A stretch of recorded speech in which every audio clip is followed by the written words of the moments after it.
आपके यहाँ लफ्ज़ हेपरिन से जो दिमाग में तस्वुर है और जिस तरह आप इसको इस्तेमाल करते हैं, आपकी इस्तेमालों का तो मुझे इल्म नहीं, लेकिन ये मुझे इल्म पता है कि आप क्या सोचते हैं उस वक्त। आप ऐसी दवाएं देते हैं जो खून को पिघला देती हैं, यानी पतला कर देती हैं, और उनमें खून में जमने का मादा कम हो जाता है। Anticoagulant, right.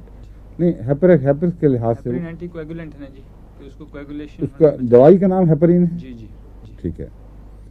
हेपरिन वो दवा है जो एंटीकोएगुलेंट है, और आर्निका भी वो दवा है जो एंटीकोएगुलेंट है, लेकिन इन दोनों में बहुत फ़र्क है।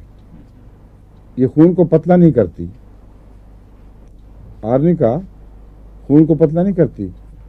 आर्निका जितनी दफ़ा मर्जी आप खिलाएं, पतले खून की ब्लीडिंग नहीं शुरू हो जाएगी, लेकिन अगर हेपरिन आप बेहतियाती से दे दें तो वो खून को पतला कर देती है और ख़तरनाक ब्लीडिंग हो सकती है। इसलिए ऑपरेशन के वक्त बड़ी मुश्किल पड़ जाती है। ऐसे मरीज़ को अगर मसलन एस्पिरिन भी आप देते रहे हों, तो एस्पिरिन का भी एक एंटीकोएगुलेंट इफेक्ट है, और अगर डॉक्टर को ना बताया जाए कि एस्पिरिन खा रहा है मरीज़ और वो ऑपरेशन कर दे, तो बाज़ दफ़ा हेमरेज से मरीज़ मर जाता है।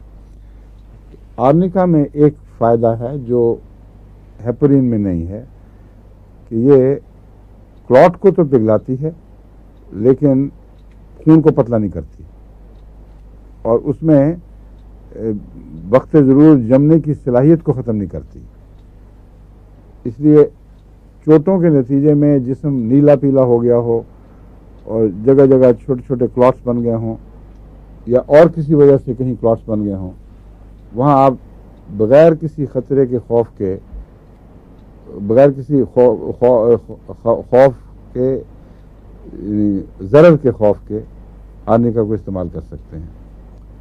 इसलिए जब भी किसी को अटैक हो, आर्निका उसको मैं दिलवाता हूँ, दिल का हमला हो तो उसको आर्निका दिलवाता हूँ, लेकिन लैकेसिस के साथ।